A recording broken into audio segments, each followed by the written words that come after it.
Pharmacien, ethnopharmacologue et coordinateur général du réseau Tramil.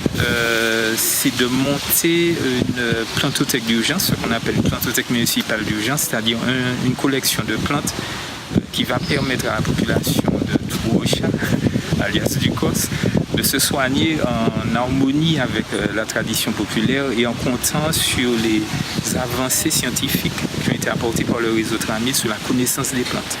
Qu'est-ce que le réseau Tramil? Le réseau Tramil, c'est un réseau qui a été créé dans les années 80 et qui, répondant à l'appel de l'OMS, revaloriser les médecines et pharmacopées traditionnelles et incorporer les résultats dans le système de santé primaire. Je dis bien primaire, hein, pas secondaire, c'est pas à côté, c'est à la place des pétromédicaments. Justement parce que les pétromédicaments sont appelés à augmenter. Ça va en 2050, avec la rareté des pétrole, la boîte de Doliprane va coûter 200 €. Monsieur tout le monde ne pourra pas se soigner en comptant sur le Doliprane qui de toute façon crée déjà une hépatotoxicité. Donc il vaut mieux utiliser des plantes que nous aurons dans des jardins qui vont nous permettre de faire face à ces soins-là. Et surtout, en cas de catastrophe, nous sommes une zone à risque. Nous avons des cyclones, on a vu une zone à risque, hein, nous avons des catastrophes naturelles. Bon, c'est un fait, géographiquement, nous sommes placés dans un archipel. Nous sommes balayés par des vents de 150 km, tout est détruit. On a vu ce qui s'est passé à Saint-Martin. Et nous savons qu'il y a une catastrophe imminente qui nous attend. C'est 100 000 victimes, 45 000 morts au bas mot. Qu'est-ce que nous allons faire après cette catastrophe? Est-ce que les gens de Trouocha vont aller faire la queue dans une urgence d'un hôpital qui ne savons même pas s'il sera debout?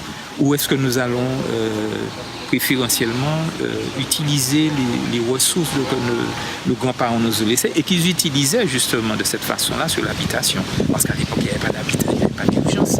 Et ils arrivaient à se soigner quand même.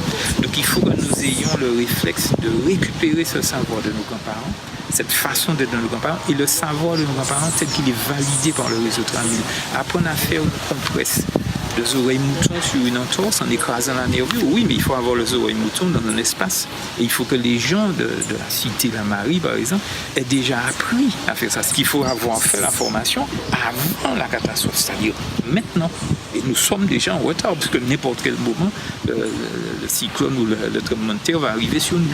Donc nous sommes dans les préparations la plus totale. Tout le monde parle de ça, tout le monde dit ça, et personne ne fait rien. Moi je dis bravo si le maire de Trouocha prend la décision de faire quelque chose. Je dis bravo, c'est ce qu'il faut faire. Et je signale aussi que dans plein de pays de la Caraïbe, Cuba, Haïti, etc., il y a déjà ces plantothèques. Alors le site Tramil, c'est www.tramil.net.